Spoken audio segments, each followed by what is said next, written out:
देश में 32 साल तक कश्मीर का सच छिपा रहा तो इसका गुनहगार कौन है। आज सीधा सा सवाल पूछेंगे देश नहीं झुकने देंगे में कि 32 साल तक कश्मीर का सच छिपा रहा तो गुनहगार कौन। नमस्कार, देश नहीं झुकने देंगे में बहुत बहुत स्वागत आप सभी का। मैं हूं आपके साथ अमन चोपड़ा।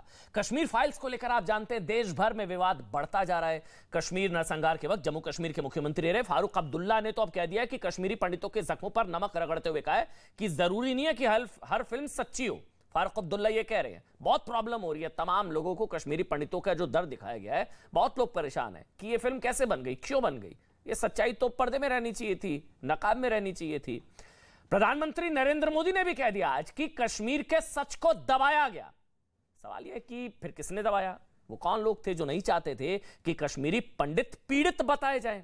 वो कौन लोग थे जो नहीं चाहते थे कि कश्मीर में हिंदू नरसंहार को सांप्रदायिक माना जाए? क्या अब देश में छिपा कर रखी गई कई और फाइल्स खोलने का वक्त आ गया है क्या? बहुत ध्यान से सुनिएगा जो बताने जा रहे हैं। सवाल यह कि कश्मीर फाइल्स तो बनी जिसमें इस्लामिक कट्टरता की फाइल खोल के रख दी गई, लेकिन क्या अब मोपला फाइल्स का भी वक्त आ गया है जिसमें बताया जाए कि देश को मोपला विद्रोह के नाम से 101 साल से झूठ पढ़ाया गया और मोपला में हिंदू नरसंहार का सच दबाया क्या? मोपला फाइल्स बनेगी क्या?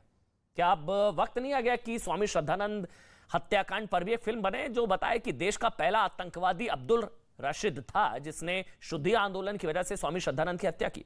क्या वक्त नहीं आ गया कि भाई अब 1946 के डायरेक्ट एक्शन डे पर भी कोलकाता फाइल्स बने जो बताए कि कैसे कोलकाता को एक ही दिन में हिंदुओं का कब्रिस्तान बना दिया गया था। डायरेक्ट एक्शन डे गूगल करिएगा, पढ़िएगा। जैसे कश्मीर फाइल्स को लेकर आप लोग हैरान हो रहे हैं कि इतनी क्रूरता हुई थी हिंदुओं के साथ, ये डायरेक्ट एक्शन डे वाली अगर फाइल खुल गई ना कोलकाता फाइल्स तो आप हैरान रह जाएंगे। क्या वक्त आ गया कि 1947 के विभाजन पर भी एक फिल्म बने और सच दिखाया जाए कि कैसे पंजाब, सिंध, कश्मीर, बंगाल, हैदराबाद में चुन चुनकर हिंदुओं की हत्या की गई, नरसंहार हुआ था। विभीषण वो विभाजन विभीषिका दिवस, स्मृति दिवस जिसका जिक्र प्रधानमंत्री ने भी किया। वक्त आ गया कि 1948 में चित्तपावन ब्राह्मण नरसंहार पर भी महाराष्ट्र फाइल्स बने एक और बताया जाए कि कथित गांधीवादियों ने कैसे हजारों चित्तपावन ब्राह्मणों का नरसंहार किया था। अब ये उम्मीद है कि 1966 के संसद नरसंहार पर भी फाइल्स बने जो बताए कि गोहत्या पर प्रतिबंध की मांग करने वाले साधु संतों की कैसे निर्मम हत्या की गई। ये सब है कि 2002 के गोधरा नरसंहार पर भी यह फिल्म बने जो बताए कि साबरमती एक्सप्रेस में कैसे अयोध्या से लौट रहे कार सेवकों को जिंदा जला दिया गया था। अब वक्त आ गया है कि 2020 में दंगों पर भी फाइल्स बने, दिल्ली दंगों पर भी, जो बताए कि कैसे हिंदू नरसंहार के लिए महीनों लंबी प्लानिंग की गई और हिंदुओं की को उनसे क्रूरता हुई, बर्बरता की हदें पार की गई। यानी कि कश्मीर फाइल से जो हिंदू नरसंहार का सच सामने आ गया है ना, वो देश में सेकुलरिज्म के नाम पर हुई साजिश का एक बहुत छोटा सा हिस्सा है, बहुत छोटा। शायद इसलिए आज प्रधानमंत्री को भी कहना पड़ा कि देश में सत्य को दबाने के लिए एक इकोसिस्टम काम कर रहा है। सुन लीजिए एक बार, उसके बाद डिबेट शुरू करेंगे। इन दिनों आपने देखा होगा कश्मीर फाइल फिल्म की चर्चा चल रही है और जो लोग हमेशा फ्रीडम ऑफ एक्सप्रेशन के झंडे लेकर के घूमते हैं वो पूरी जमात बौखला गई है पिछले 5-6 दिन से।